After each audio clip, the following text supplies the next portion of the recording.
welcome back to Agents of Damned, our D&D Let's Play podcast featuring myself, your sometimes benevolent, often malevolent Dungeon Master, Jordan Roman.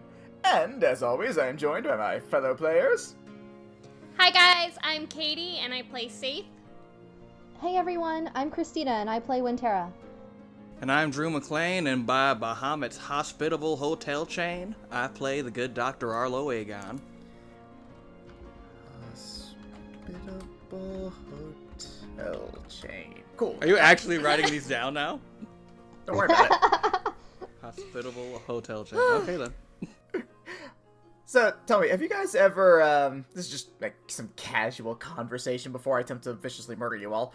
Have you guys ever given someone a gift with the intent of it being an earnest gift for them, but then realized that it was really more a gift for yourself? Did that ever happen to you guys? I don't like the way you put that. I'd like to know what you're referring to, but, sure. Why, the resurrection, of course. Because you see, at face value, it adds depth to our lore, it adds some stakes to the story, some intrigue into, say, personality and all that stuff, but it also gives me the excuse to not hold back. How about a recap? Last time, Arlo was confronted by Caladan about his true identity. Although it seemed that Cal was initially going to be hostile, he soon revealed he was simply pulling Arlo's leg and simply wanted to reconnect with his old friend. The two drank the night away, recollecting old stories from their days training together and informing each other of what they had been up to since parting ways. During that time, Arlo remembered the last time he shared a drink with his father, the night before his first mission, and his father's untimely death. Saith and Terra eventually rejoined the two to find Cal unconscious and Arlo deep in thought.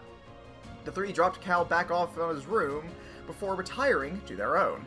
Once together and alone, the agents all revealed to each other the true natures of their past.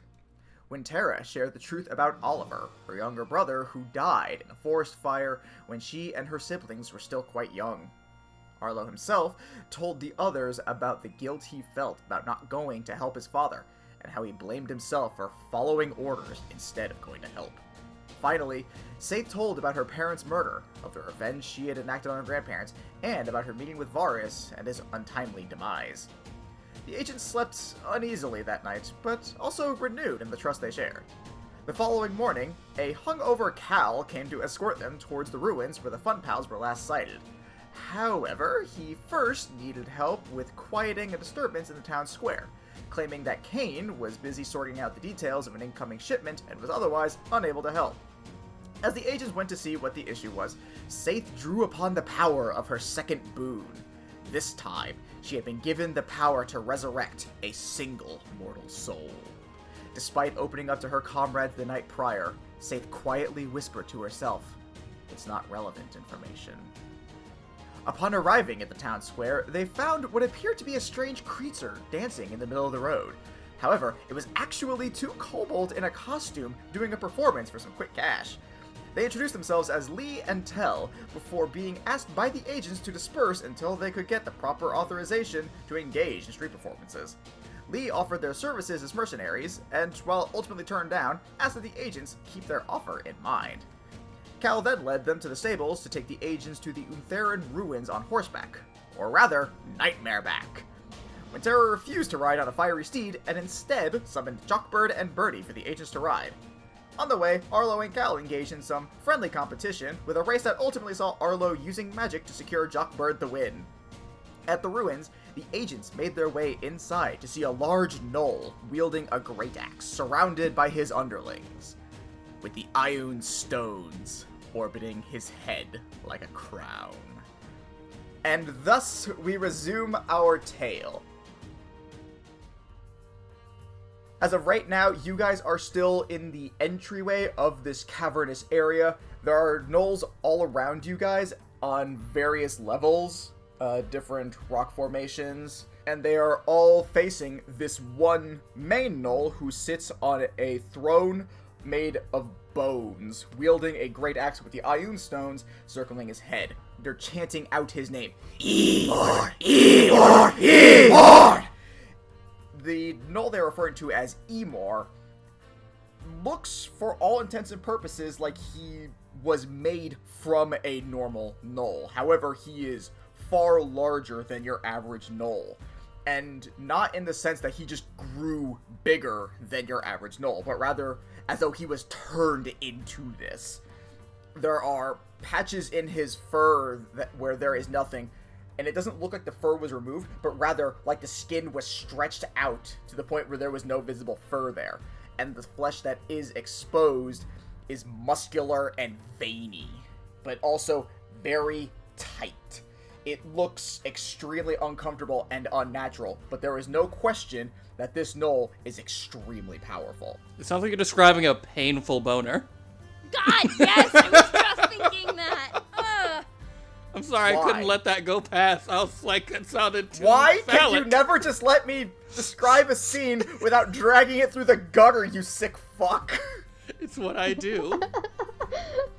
I was gonna say, I swear to God, I was gonna say the same thing.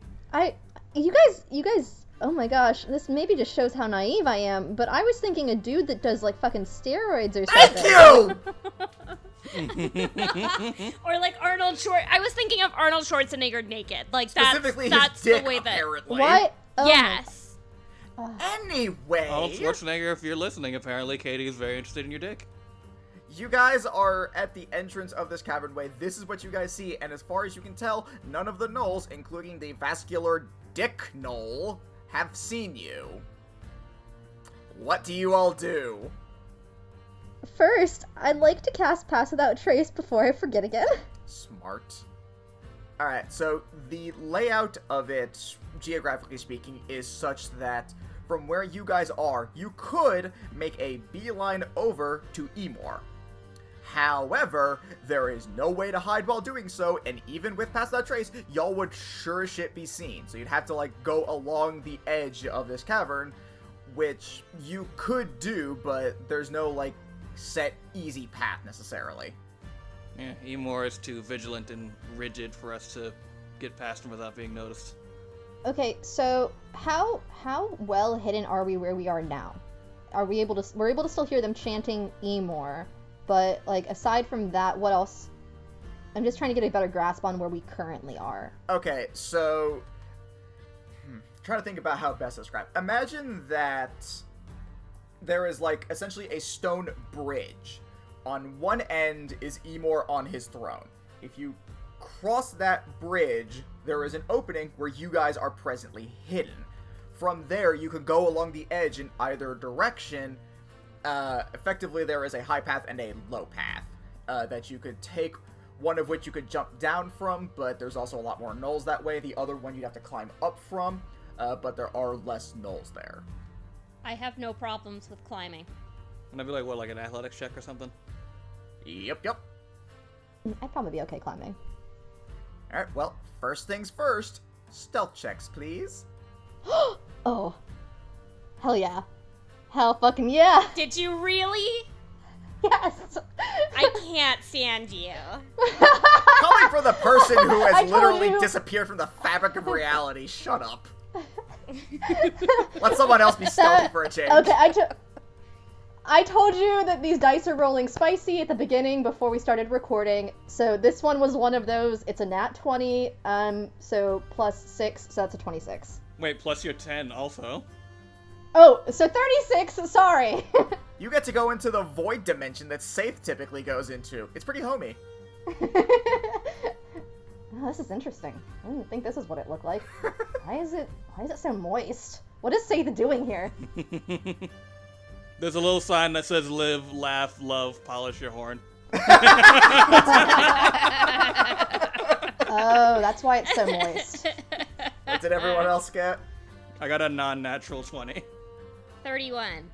You peek in with Montera in your own void dimension. You're shocked to see her there. Oh! Hi! What's up? This is cool, right? Mm-hmm. Oh yeah, like the club. Very neat. Where the fuck is everyone? I I'm imagine gonna you be don't nice and actually shout assume that. you do not shout that. No. What was that?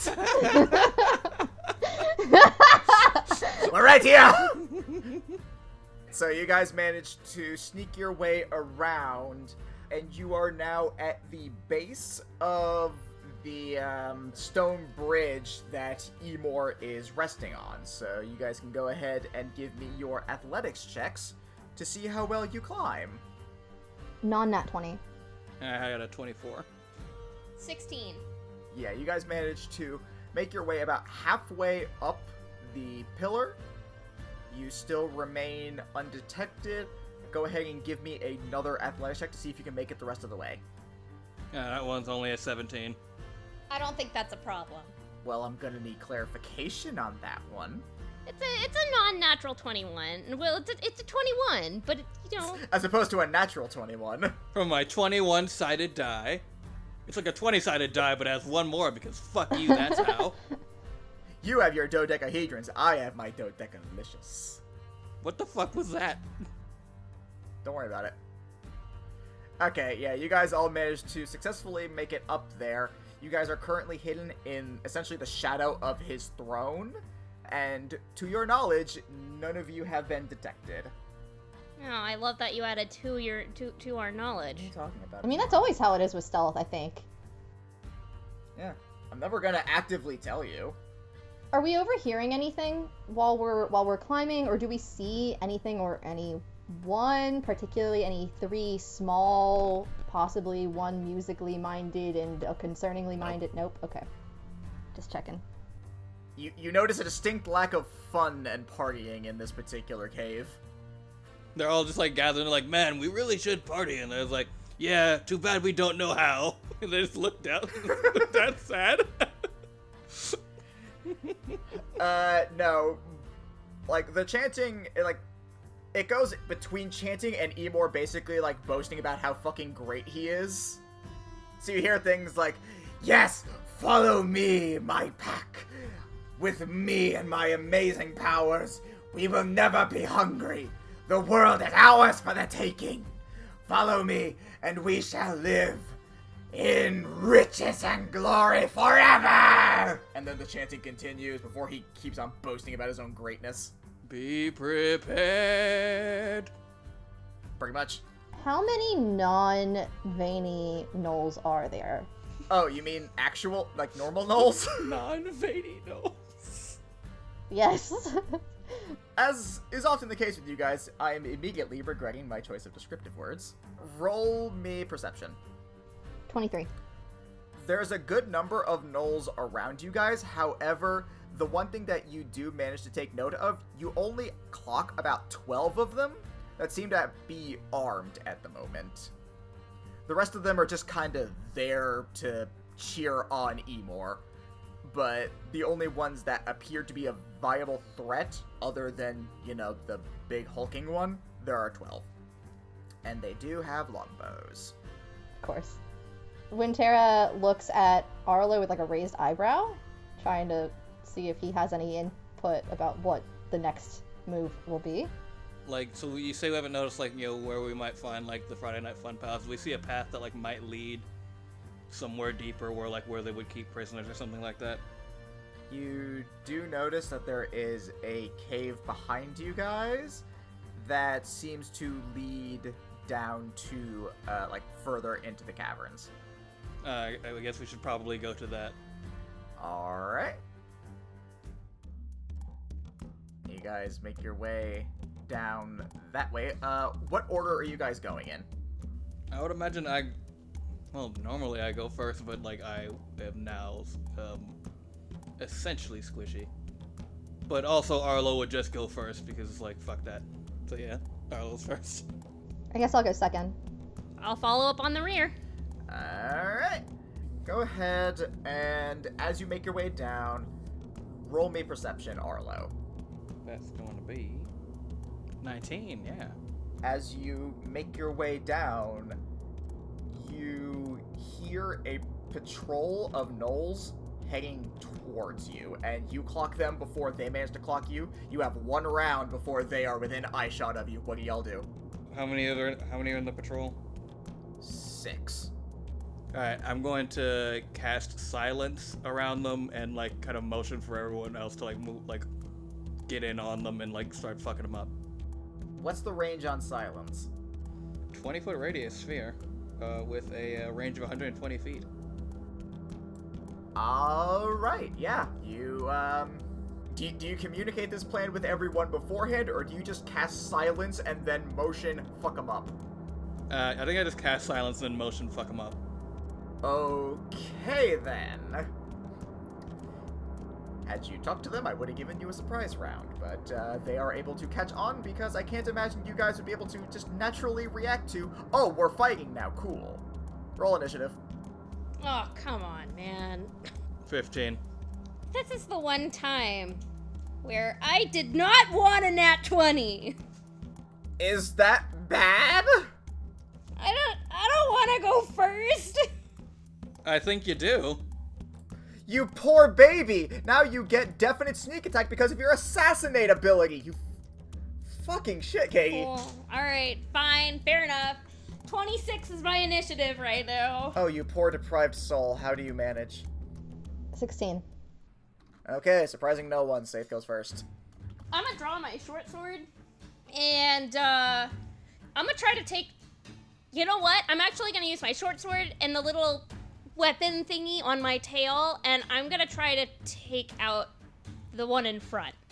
Alright, go ahead and roll to hit on the leader. I will say you do note that the leader does appear to be a little bit bigger. 18 to hit. Shockingly, yeah, that hits. You do get your sneak attack on this one. 12, 13, 14, 15. Plus 3. Alright, so that's 18 damage. Nice. He did not appreciate that. Roll your bonus attack. 18. 4, 5, 6, 7. Cool. It's the Gnoll's turn. And they do not appreciate their leader being stabbed. Or at least the leader of this little mini-pack, so to speak. Their pack lord, if you will. So he is going to make 2 attacks on you. Safe? And he does have a glaive, which you may remember is what Ash uses. Does a 15 hit? It does not. Second attack! Oh, yeah, no, that's an 18 on the die. That fully hits. Shit. You are going to take 8 slashing damage. Owie. So that is going to be him. And then the other 5 are going to follow suit and do the same thing. But they have spears. That's 16, so that hits. That's 6 piercing damage. That misses. That misses. That misses. And that misses. Okay, so you get cut once and stabbed once. I'm just imagining Saith over there dodging back and forth like, nope, nope, nope, ow. Yeah, that's really... Oh, also the first one hit, and so like I imagine that I get hit with the glaive, and then she staggers a little bit, so the other one gets the stab in, and then she grabs the spear and like rips it out of herself, and then uses it to block all the other ones. Cool, but I'm not letting you just freely disarm him. Fair enough. He somehow gets it back, you don't know how. Yeah, okay, that's fair. There's an audible popping sound. It's back in his hand. Thanks, I love it. Don't take my spear! Stupid tiefling bitch! Is what you see him mouth, but he's in silence, so you can't actually hear it. Wintera, you're up. Okay. How fucked does Saith look? As far as after getting hit? Oh, I'm fine. I mean, like, I'm not, like, tanky, but I'm not terribly squishy either. She would have taken 14 damage on that last one, and you guys are decently well leveled, so that's not the worst. Yeah, like, I'm not even half. I'm not even half. I'm good. Then I'm going to also throw an ice knife at the leader that Saith targeted. Alright, go ahead and roll the hit. That is a 24 to hit. No, you hit. Earlier damage. Ooh, nice. 7 from just the knife itself. And then everyone else needs to make a dex saving throw. That includes you, Safe. Oh no, dexterity. I know. Don't I also get it? Take 0 damage on a saving throw. Okay. Wait, what? Saving grace. Saving grace. Saving grace. The drink drink. that Saith and I had. Oh my fuck, that's right. You guys did take that and succeeded, didn't you? Yes, Yep. we Do, did. do, Oh! do. You have to beat a 14. I don't think that's a problem. Of course it's not. I rolled a 20. Of Nice, course you nice. did! Neat. You slip into the void dimension and dodge it completely, you asshole! How'd the other ones do? Well, the Pack Lord did succeed on his save. Let me roll the other 5. So 2 pass, 3 fail. Okay, the 3 that failed take 9 cold damage. Alright, then everyone else would take 4. Is that it for you? Yes. Arlo, you're up. I'm gonna run in and hit the leader with my warhammer. Cool. Roll to hit. That's gonna be an 18 to hit. That's gonna hit. That's gonna be 11 damage. He looks real bad. I'm gonna use my Channel Divinity to allow me to attack again as a bonus action. Cool. Do it up. That's gonna hit extra hard because that's a 19. Yeah, believe it or not, that does hit. Well, actually, hold off on that one real quick. What is your plus to damage? A +5. How do you want the pack leader to breathe his last breath? So like after all that has happened, like Arl just kind of comes in and then just like backhands him with the hammer, and then like he comes back around with it, and I think the pack leader tries to like stop him, and then like his arm glows with the holy light of Bahamut, and he feels him look down upon him and be like, "Fuck him up, my dude," and he just carries through with the swing and brings it down over top of his head, and it smashes on top of him, and a bunch of cartoon birds fly around his head, and he falls over. Wait, so did you kill him, or was that non-lethal? No, he's dead. Okay. He's dead, but it was very whimsical.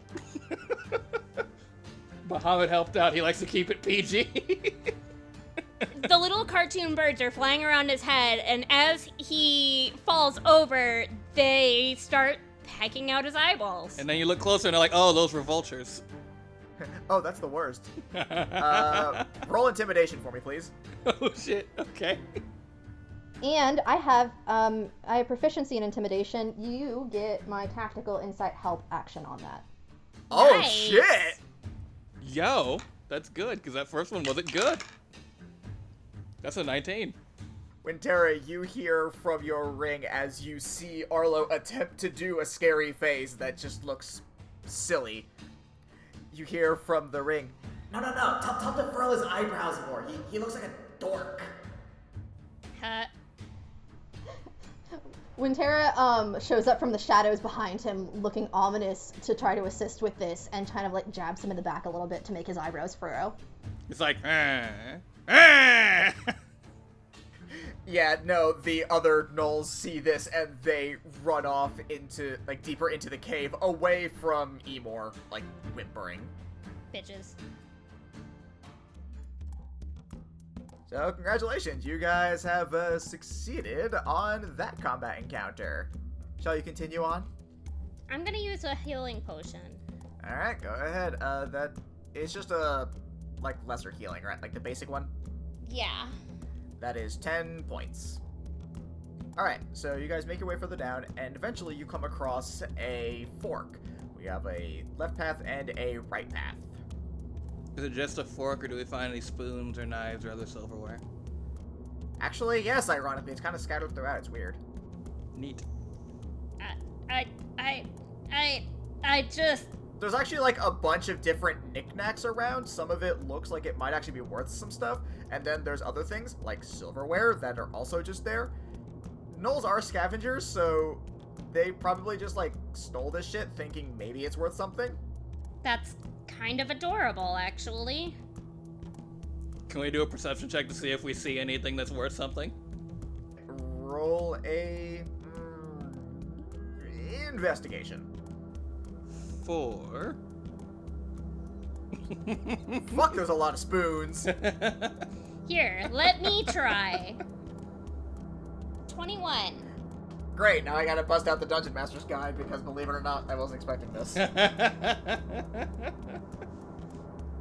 All I had to do was say no, there's just spoons. Gnolls like spoons or some shit. Yeah, it probably would have been a smart idea, but oh well. While I'm looking at this, Katie, go ahead and roll me a D100. 64. Roll me a D20. 11. Ooh, that's fun. You managed to find a scroll, and you recognize that it is a spell scroll, specifically containing 1 charge of Hypnotic Pattern. Neat. Ooh. Oh, it is a fun one. I'm also gonna take one of the spoons. Alright, you have a spoon. Congratulations, you have a spoon. Is it a nice spoon? You rolled a 4, it is the least dusty spoon. Yay! While we're examining spoons and like, you know, taking them and, you know, maybe, you know, stashing them away for later to use at a later date, you know, in case we ever have a bad day, can we observe the ground and pull a Saith in the temple thing and see if either one of them is more well worn? Yeah, you can roll an investigation to see which one might be more traveled. That's a 19. So, with that, both sides look equally traveled. However, you notice one distinct difference. Actually, 2 differences. The path to the right appears to have not really footmarks, but more, it looks like someone was dragged. However, you also happen to see a more humanoid set of footprints, looking like maybe from a set of boots. Are they children-sized boots? Adult-sized. Interesting. That is what you see. Oh. Oh no. Oh.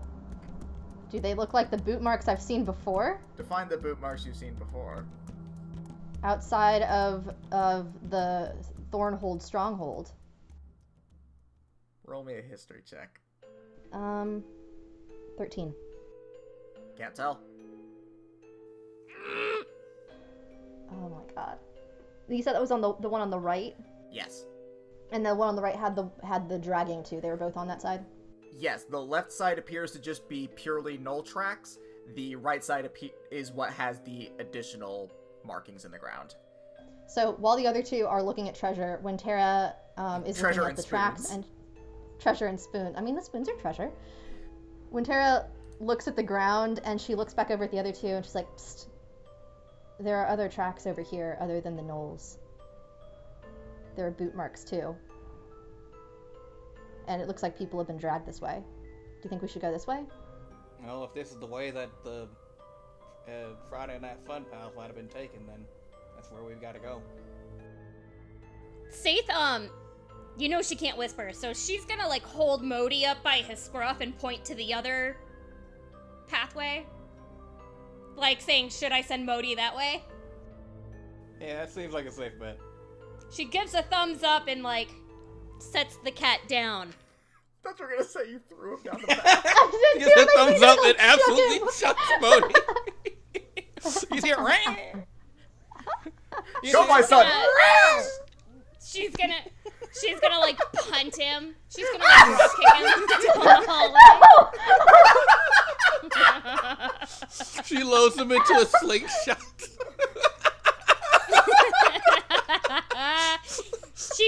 She forms a slingshot out of her horns and loads him up and has Arlo pull him back as far as he can. Oh my No, god. she spends the next 3 hours meticulously constructing a trebuchet. Oh my god. When Tara frowns, she's like, I really don't condone this, guys. Like, I really am not okay with this. I know he's not a regular cat, but he still looks like one. Guys, come on. Right, so she sends Bodhi down the other hallway and presses on with them to find the Friday Night Fun Pals. Yep. And probably Ash. You don't know that. We don't know that. God, fuck. Alright, let's go. As you guys make your way down, you follow the dragged set of footprints. You eventually come across another fork, and you notice that the set of human footprints and the drag tracks split off in either direction. So you can either follow the human footprints down the left path or continue following the dragged trail down the right path. I'd say we should follow the dragged path. That's what we're here for. Dragged sounds more like a prisoner kind of scenario, so. Okay. So you guys make your way down that way, and you eventually come across a set of holding cells. They're not, like, super well made, like, it's pretty much just loose bits of metal crammed into stone. Like, enough that a person could not reasonably break free on their own strength, but that, with certain other elements in play, probably could break through. They're too dark for even you guys with dark vision to be able to necessarily see, like, what's in there, but you do see that there are two gnolls, each of which are holding they're dual-wielding short swords. And Saith, because you have your Devil Sight ability, you can actually see a little bit better into the cells, and you do see three small figures. They're covered up by something, so you can't see them directly, but none of them are, like, quote-unquote normal-sized. So that's probably them. Potentially. Once again, you have not been seen, you just have these two guys there. I could use thaumaturgy to lure them away. I could help with that if you need any supplementary stuff. I just realized that I also have thaumaturgy. Oh shit, you can cause harmless tremors in the ground for 1 minute. With thaumaturgy? Yes! Shit. If you use the booming voice feature, I can do the tremors, and you can just make the voice like sound like, "Oh no, it's about to have a cave and get out of there, guys!" Oh my god. The ruins are caving in! I think that's a pretty solid plan. I did not know we could make tremors. Alright, I'll use my thaumaturgy to extend my voice and lure them out. You do the tremors. Alright, I'm doing the tremors. Alright. Saith, roll me deception with advantage. 3, 20, 28. Yeah, no, they fully fall for it, and they start heading in your direction because there is no other pathway. Can we hide from them? Do we have room to hide from them? You could reasonably hide behind a stalagmite. Let's hide behind some stalagmites. Let's do it. Roll stealth. That was a 19 on the die, so I think I'm good. 24. 34. Actually, with the pass without trace, I think I finally make it into the fucking void space. Actually, based on the dumb rule I made up for that, for the nothing thing that is the void dimension that doesn't actually exist, Saith is left out. Yay! Nice. So you're both in the void dimension without Saith, she's just kind of there. I tilt her sign so that's off kilter. Do we still have the bonus that... Oh my fuck, that was before pass without... Yeah, no, you're all in the void dimension. So Arlo and I high five, and then Saith pops into the void dimension like, I'm here too. God, what made you think I wouldn't be? Even in the void dimension, she is the stealthiest. She reaches up and grabs one of the floating cats and is just like petting it. So you guys see these two gnolls zoom on by, like they are unnaturally fast even as far as gnolls go, but they just book it on out. And so yeah, they have managed to make their way through there. So you guys are alone in this holding cell with these 3 unconscious, covered-up midgets, effectively. What do you do? I'm gonna try to pick the lock on the holding cell. Cool, roll it. That's not a problem! Natural 20. Of course it is. You go to attempt to pick the lock and the door falls down. I'm guessing all of the tremors must have knocked it loose. Arlo goes, woo, a guy for the win. Okay, so we go over to the 3 then once you open the door. Are they actually Friday night? They're dolls! No. They're little tiny baby dolls. No. You do in fact find the unconscious Friday Night Fun Pals. Let's heal them and bring them back to life! I mean, I could heal them. I'm gonna... Do you have any healing spells that can heal all 3 of them, or...? I do, but I'm not going to use them right now because I don't think that we No, please, use a 3rd level spell slot. I dare you. Well, because I was gonna say, I also had Healing Word stocked, too, at my level 1, if you need help. I've got many, many potions. Actually, it is a level 1 spell, so I'd say we could healing word them. Okay, I can get one of them. Which one do you want to get? I'm gonna get the bard because he is the one that has sense. Okay, I'm gonna get... Now that your persona has been taken. I'm gonna get, P. I'll get Niffin. Yep, you do that, and they start to turn a little bit as they slowly regain consciousness. Frieden is actually the first one who kind of starts to stir awake first. Oh. And he opens his eyes to see a golden dragon man staring at him. Actually, no, right now I'm red, dude. Oh, you're still doing the thing? Why would I take off the hat? Why would I, not wear a cowboy hat? You know what, that's fair. Still, how foolish of me. Forgive me, I was wrong. The rules of Arlo is the one in the cowboy hat, just as the rules of Jockbird he is the one who wins.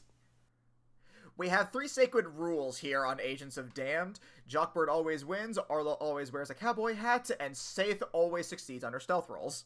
Yep. Frieden awakens to a red-scaled dragonborn.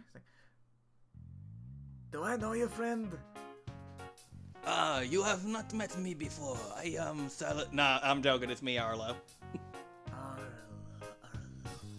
Oh, you're the one who wants to fuck the boss lady. I have no idea what you are referring to. Wait, hold on. Did you hear anything from her? He slowly raises his arm, puts his hand on her shoulder, and says, "It is okay. You are about as subtle as a purple worm." But did she say anything about me?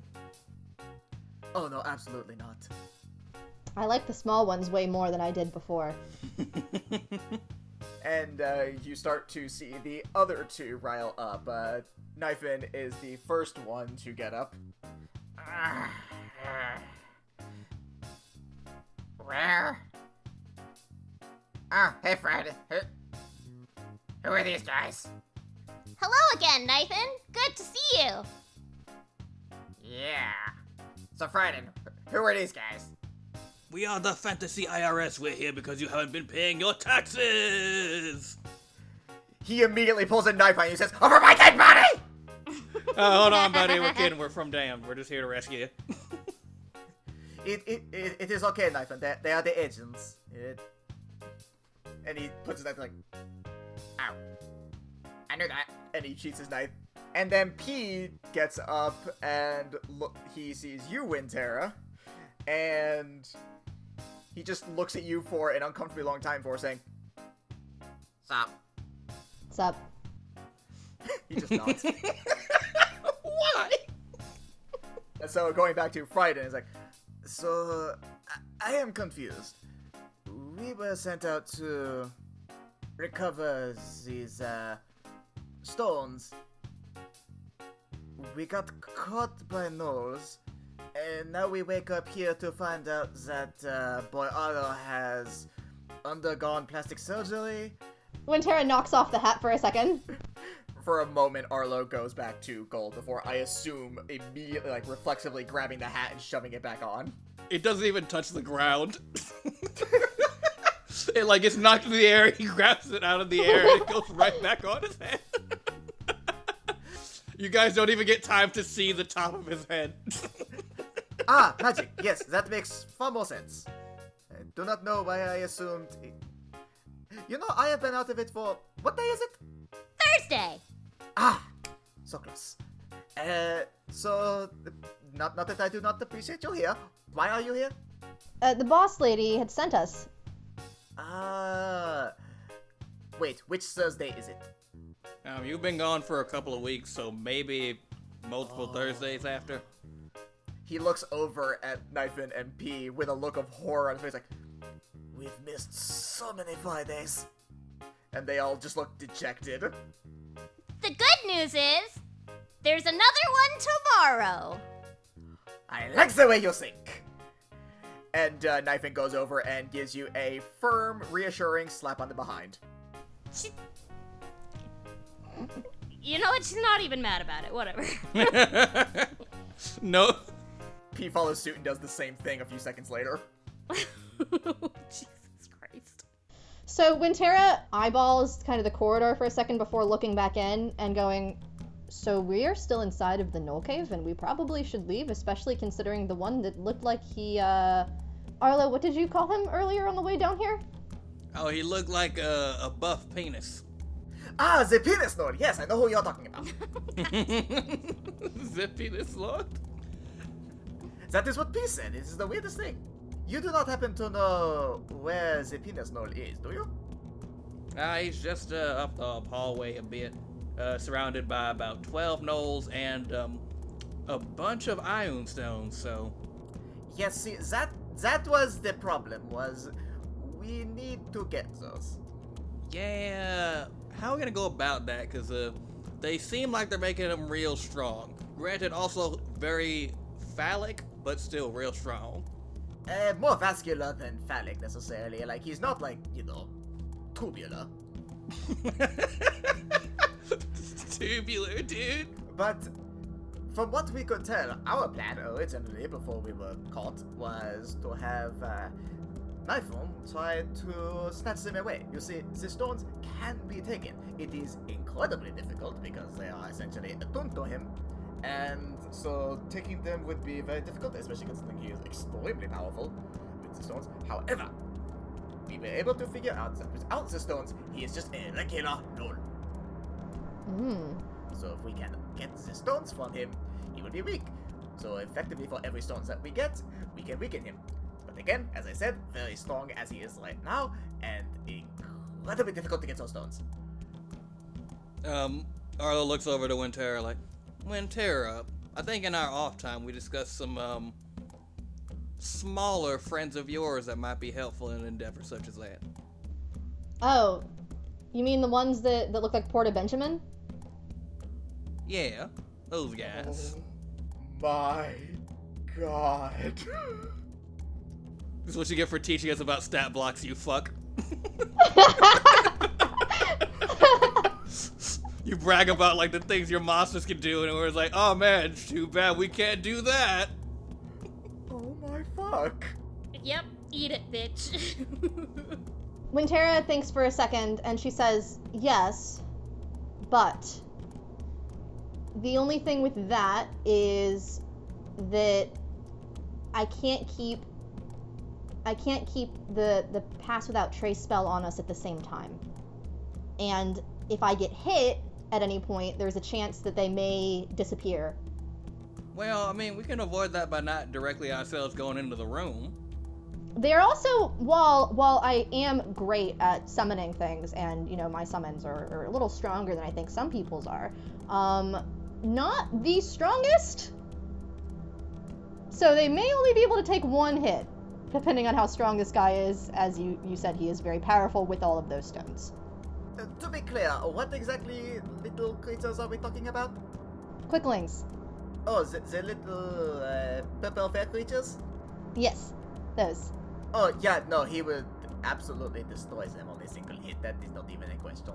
Yeah, they are really fast and really good at avoiding things, but if they did get hit, that'd be a problem. Yes. I mean, it is a good plan to be sure. I mean, this is certainly better than our plan of throwing knife on at him. Do you know why they've taken up residence in this particular ruin?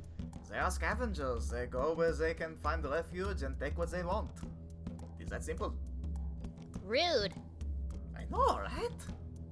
At least pay rent. I mean, even scavengers have a place in nature. Yes, usually kind of just, in the case of these gnolls, where it suits them best, and they have managed to make a pretty decent setup for themselves here, so it makes sense. Well, I feel like we have to do something, and soon, because I don't think us standing around here is going to do any good. Well, do we think we had enough firepower for a frontal assault against 12 gnolls and the Penis Lord? Has Modi found anything? The only thing he has found is, like, just more gnolls just kind of loitering about. Like, it seems like that's more just, like, the residential areas, and so there's nothing really down there. Okay, I'm gonna have him come back then. You didn't find any of their, like, sacred artifacts like the Gnolly Grail? He did find a lot of spoons. So, as you guys are having this conversation, go ahead and roll me a perception check. That's another 19. I keep getting very close to 20s with my modifiers. 28. 24. So, Wintera, you hear footsteps behind you. You're the only one who noticed it. Wintera's ears perk backwards as she does, and she kind of snarls a little bit. As you turn to see what the sound was, you see a gnoll activating a scroll that you can just barely make out to read Gravity Fissure. A rift in the ground opens up beneath you. Essentially, the ground beneath your feet splits open, forming a canyon underneath you all. And the effects of gravity immediately intensify to a point where you are all immediately falling at terminal velocity. You can just barely tell that because of this, you do not have a whole lot of time to act. You all have one action to take to stop yourselves from hitting the ground at full speed. What do you do? Would I be able to tell if flight would still work? Roll me Arcana. Non-nat 20. You know that if you were to incite flight in any way, it would not be enough to fly back up. The force of gravity that is being exuded upon you all is too great. However, you would be able to at least control where you are going downward and would be able to slow your descent to a point where you would no longer, like, die. Okay. I was going to summon a large flying dinosaur that I was hoping could maybe get all of us. Alright. So I'm using the pocket sphere. In a quick-ditch effort, Wintera, you grab your completely not trademarked, totally original concept Pocket Monster Sphere and throw it downward. The dinosaur whose name I can never remember because it's some like Quetzalcoatl or some shit. Quetzalcoatlus.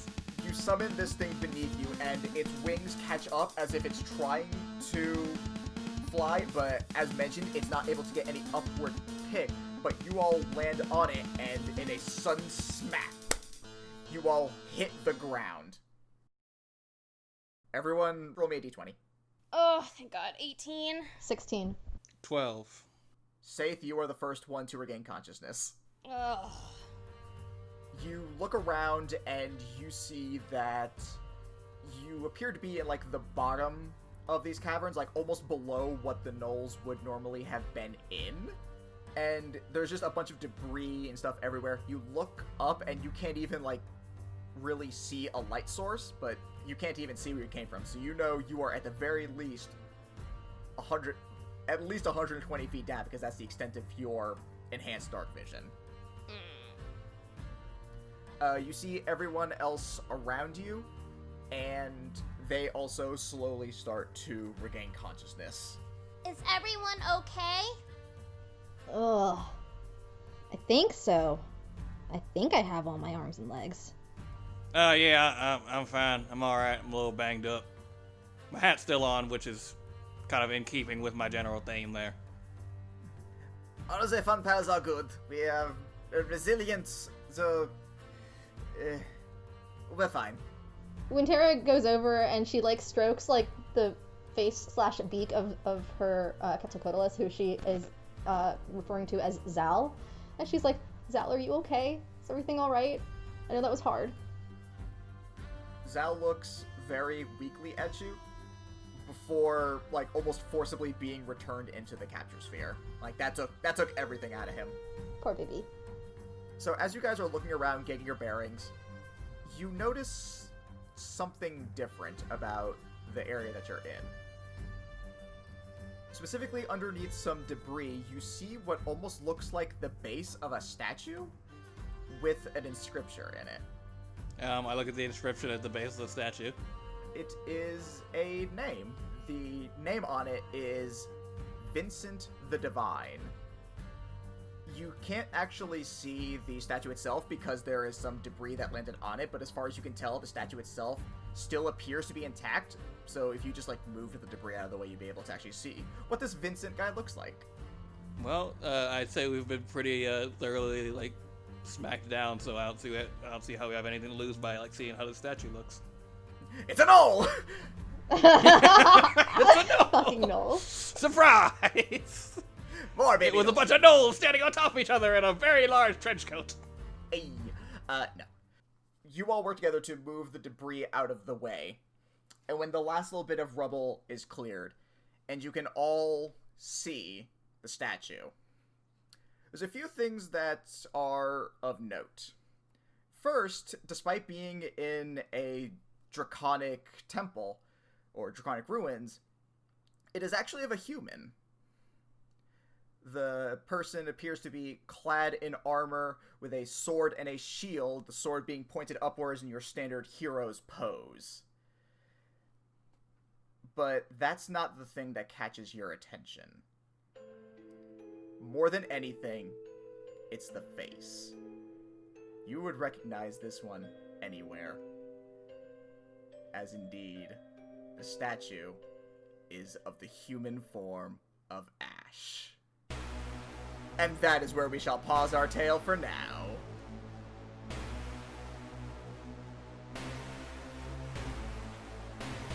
Hello everyone, Jordan here to let you all know that we have a few plugs to shout out and a blooper that didn't get to make it into the episode proper. But first the plugs. Black Feather Graphics has shifted over to Black Feather Apparel, an online clothing store with awesome graphic tees and designs edgy enough to satisfy even the most brooding of rogues. They come in a wide variety of designs, colors, and sizes, so check them out at blackfeatherapparel.com and follow them on Facebook and Instagram. We all dream of being even half as cool as our favorite D&D characters, and with Kinetic Concepts, that dream can be a reality. Our own Drew McLean, or the good Dr. Arlo Aegon, is a personal trainer that can give you the perfect workout regimen for you. And with virtual sessions, you can get fit from the comfort of your own home. Be swift as a ranger, strong as a paladin, or whatever your personal fitness goals are with Kinetic Concepts. Find them on Instagram at Kinetic Concepts LLC. Getting a bit more local, anyone craving tasty sweets in the South Charlotte area of good old North Carolina should check out Just Cheesecakes by Tina Rose. It's a local bakery that specializes in cheesecakes and will even deliver them to you. Contact us, of course. They have a wide variety of options from fruity to chocolatey and everything in between. Find them on Facebook at Just Cheesecakes by Tina Rose. If you want to support the show, follow us on our Patreon at patreon.com/agentsofdamned. We post all our episodes there a full week before they hit iTunes, Spotify, or any of the podcasting platforms you can find us on. We also have a special after show called Peek Behind the Screen, where we talk more in depth about the episode, what we think will happen next, or whatever the hell else we feel like talking about. You can also find us on Facebook and Instagram at Agents of Damned, and on Twitter at Agents of D. You can also follow our personal Twitters with me at Pokechap, Christina at Greekachu, and Katie at Missy Mystery, MYSSY Mystery. Drew is not on Twitter. We also have a website, agentsofdamn.wordpress.com, where you can also find all our episodes along with full transcriptions of each episode and personal bios of the cast. If you want to talk to us or our community at large, we have a Discord server at AOD, capital A, lowercase o, uppercase D, where you can chat, discuss theories, and submit fan art and suggestions for the show. We do ask that you keep it PG, lest we unleash our unholy wrath upon you. Don't forget to leave a review and share the show with a friend. Until next time, bye!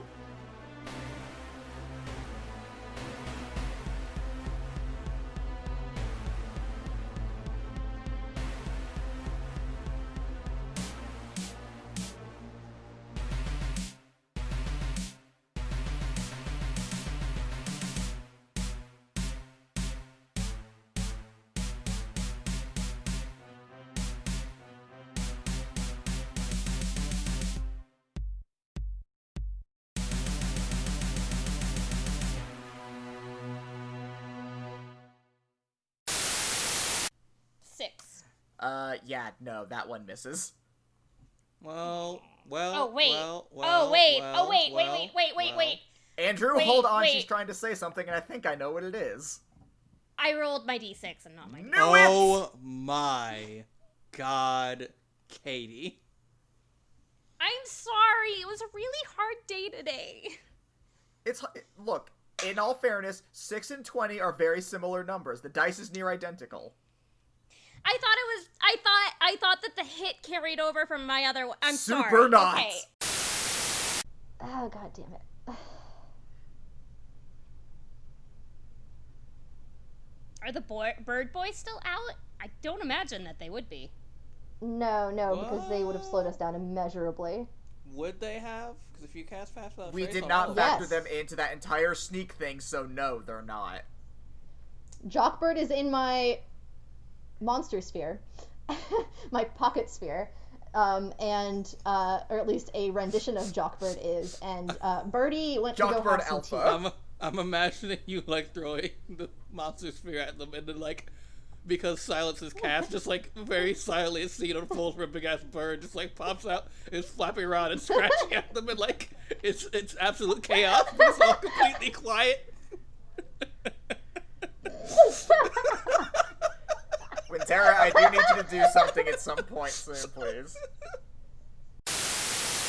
I'm just imagining Saith with like without breaking her smile or eye contact, going harder, harder, you pussy. Let's not turn this into that kind of podcast, shall we? I know we use the explicit tag, but not to that extent, please. Please. Okay. I already have so many questionable things I've had to write that I never thought I would have to write in my entire life. Why? This is why I only sleep with people my size. They both look dejected.